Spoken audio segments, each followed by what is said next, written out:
le sud-ouest où l'on dépassait parfois les 20 degrés la nuit dernière. Alors, séquence explication. Vous le savez, quand il n'y a pas de couverture nuageuse, eh bien toute la douceur s'évapore et donc il fait froid. En revanche, les nuages bloquent la douceur de la journée et c'est pour ça qu'il fait doux la nuit. Alors on a cette perturbation qui arrive vraiment en crabe, elle arrive droite comme un i, tout comme les pluies, très disparates aujourd'hui, mais qui vont s'organiser pendant la nuit et que l'on devrait retrouver cette fois-ci la dite perturbation et les pluies du sud-ouest où les pluies risquent d'être soutenues à caractère orageux sur une partie du golfe du Lion, plus faible en remontant jusqu'à la Normandie. Vous voyez qu'elle ne se déplace pas beaucoup entre le matin et l'après-midi.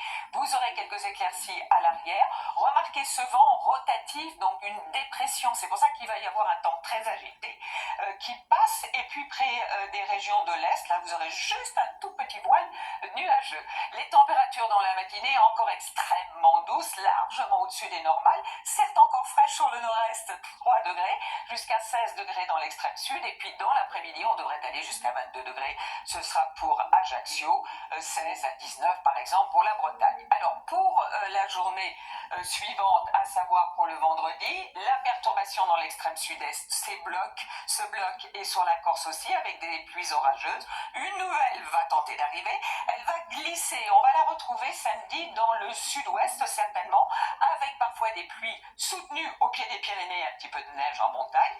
Et puis pour dimanche, amélioration quasiment pour tout le monde, du soleil près de la Méditerranée mais du vent. Et puis pour la semaine prochaine, rebelote, à nouveau une perturbation qui tente d'arriver par le nord-ouest, qui risque d'être bloquée avec parfois des entrées maritimes. À tous.